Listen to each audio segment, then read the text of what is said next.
Hey guys, welcome back to Appalachia's Homestead. Welcome to the channel. Thank you for all the new subscribers. Thank you. Guys, make sure that you like and share our videos. And if you're not getting notifications, make sure that you ring that bell, baby.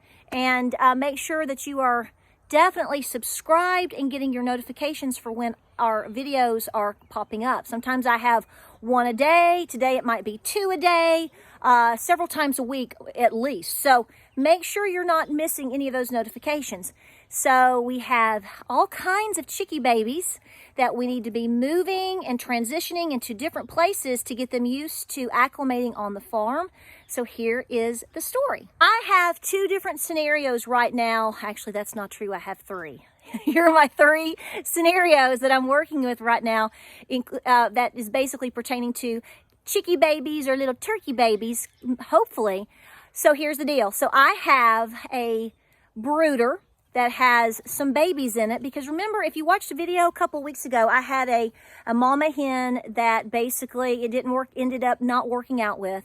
One of her babies passed, and the other one I think was attacked, not on purpose by her, but because she can't see very well. So I pulled that little baby, put it by itself in a brooder. Then I went to Rural King and got 6 chickie babies, little babies, and we put them all together. Well, this has been several weeks. They are really beginning to feather out, okay? There's a reason I'm telling you that. Also, I got contacted by a family a couple of weeks ago who had 6 beautiful pullets. Now they got these little baby girls, very young, and they raised them, and well, it just didn't work out for them to have chickens at this time. Okay, they were taking very good care of the birds. The younger boy was taking care of the birds. He's such a sweet child.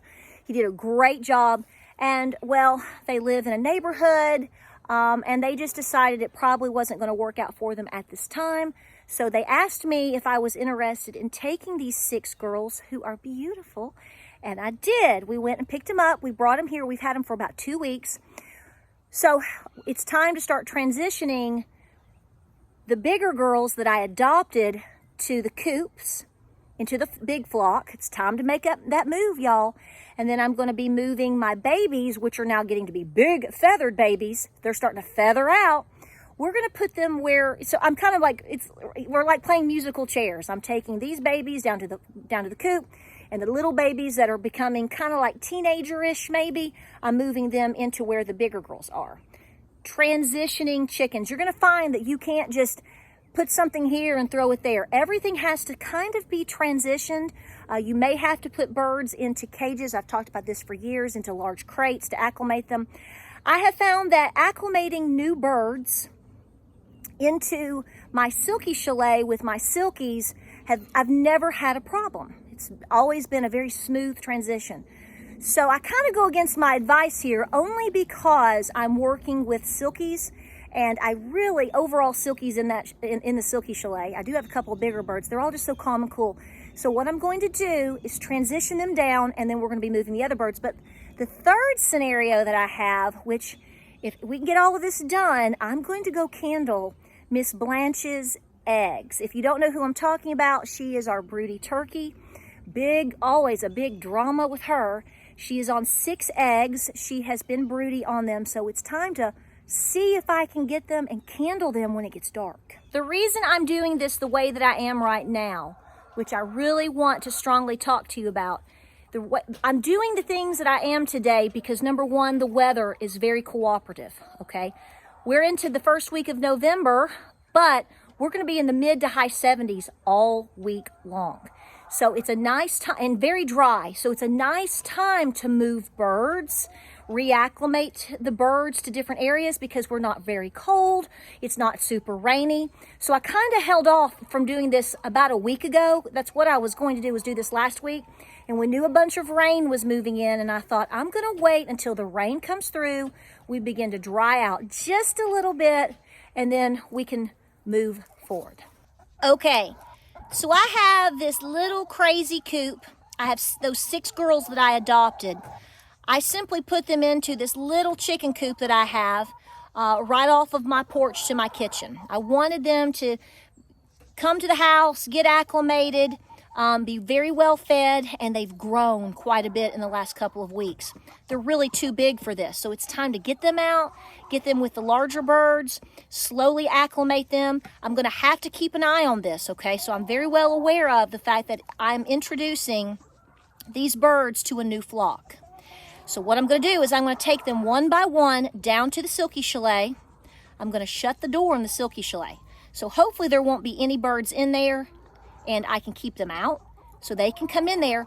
And then what I'm going to have to do right before dark, right before it starts getting dark, is I will raise the door back up so everybody can come in, but it's going to be dark. So they're all going to be in there together like, is anybody in here? It's best to do these things when it gets dark. It's best to introduce baby chicks to a broody mama, or vice versa, move a broody mama. If you've been on my channel for a long time, I always, anything that's major in terms of moving chickens, introducing chickens, baby chicks, we do it at dark. Girlfriend, are you ready to go to the big house? Maybe meet a boyfriend? Did you just poop on my leg? You just pooped all down my leg. It's okay. Dating causes a lot of nerves.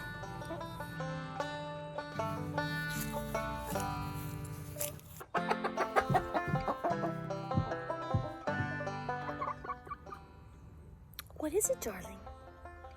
What is it, girl? I know. So listen, no, don't look at my earrings. Don't look at my earrings. So sister went down there first, and I think she's liking it. Yeah, seriously, she was kind of saying how she saw some cute boys. Perks. See? See?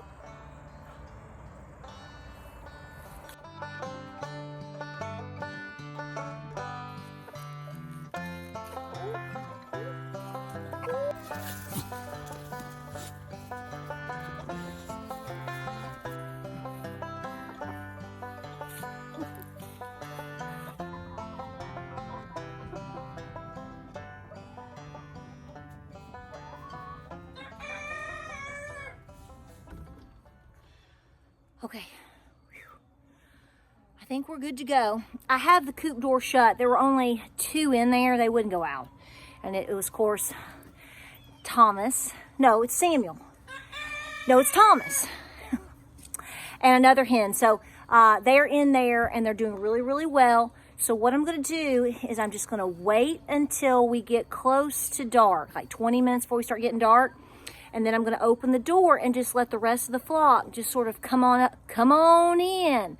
Now, obviously, tomorrow morning, I'm going to have to get out here early and check and make sure everything is good. Let them out, because I need to clean up the coop again tomorrow anyway. The weather is warm, so when you get these breaks in weather, that's when you got to hit it, because this could be the last warm break that we see till, could be like April. So that's how I'm doing this. Now, like I said before, a lot of times, depending on the birds and depending on where you're moving them to, and et cetera, et cetera, et cetera, it is good to put them into a dog crate.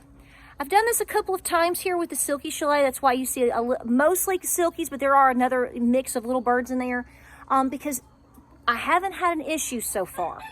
So I'm going with it, going with what I know. And like I said, the weather is working with us. And we will continue to monitor and watch and wait and work with it and check on it several times a day going forward until we're fully confident about the situation. So far, so good. Now it's time to clean up that little coop and move the babies, well, the feathered babies, the feathering babies, out to where I just moved those girls from. So like I said, we're going from a little coop to the flock. Now we're going to be going from the brooder to their own coop. It's a good time to make these transitions.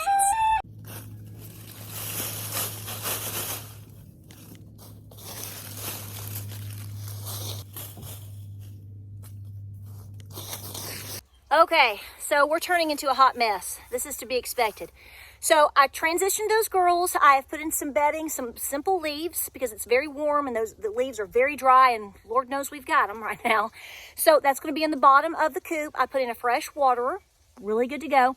And then I'm giving them their 28% turkey quail starter. I do the very high protein for all of my babies. You know that, right? So they're doing really well. They're feathering out, so we're gonna bring them 1 or 2 at a time, put them into this little coop, and then they can start to grow out and have more space, and then I don't have to care for a brooder. Because if you've ever cared for a brooder with little baby chicks, yeah, after about the first week, while they're precious and you love them and you have to take really good care of them, and we love that, they start getting really, really stinky. So the whole point here is I wasn't planning on having baby chicks right now because we were heading into fall and into winter. I've done it many, many times, but ideally it is nice to have baby chicks when the weather is really, really warm, because you can put them out sooner. You can actually put the brooder out during the day, or depending on your setup, right? So I didn't have that luxury this time, so I'm really thankful for this weather, but let's get them moving. Let's get them out. They want the space.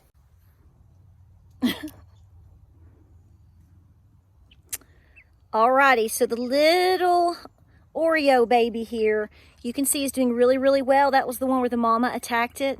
I don't think she did it on purpose, but she did.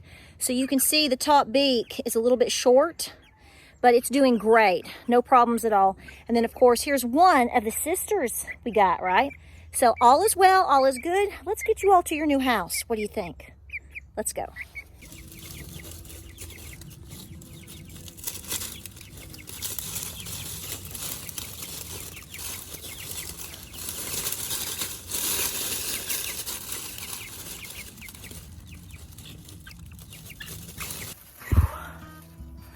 All right, so we got those 6 big girls transitioned. I will go and check on them in about 30 to 45 minutes, and then we will see how that rolls. And then these babies are out here. And like I said, remember, these babies are really feathering out, so they can handle temperatures a whole lot better outside of a brooder than when you get them the first couple of weeks and they're not feathered out. So we are in that transition in terms of them. They're growing up. So, and the weather is really, really good. So this is what we're doing. Do what works best for you and your farm. If you know you have a situation where some of you got a really weird pecking order, or some hostile girls, hostile guys in your flock, you know, you have to really gauge how you want to transition new birds. So always do what works best for you. There's no way that I would transition those birds over into my big coop just like that. Like I said, I've kind of played with this scenario for me, and it works. If it doesn't, I'll pull back. Anytime you find a bird at all injured, no matter what the scenario is, you need to pull it and let it heal, and then slowly reacclimate it again, because as you know, it's just like sharks. When they see the red, they see the flesh, they see the blood, they just start pecking. I have a whole video on that from years ago, okay? Well, we won't go into that today. All right, I'll keep you posted. And so later tonight or tomorrow night, we're gonna find out how Blanche is progressing, how her babies. So isn't it funny? I just moved 6 babies. We've got 6 babies here. So all the numbers are good. I originally had 7, but one of them early in the first couple of days of the 6 pullets that I bought, which I had 7, it didn't make it. So there's one more tip there for you. Don't be surprised if you go somewhere, or even if you hatch them out. Sometimes things happen. So there's always the probability that you're gonna lose one. So it's just part of the process. Hey, God has his reasons. Like, subscribe, and share. Let me know if you have any questions. We'll keep you posted. I think this is gonna go pretty good. We appreciate you being here. See you on the next video.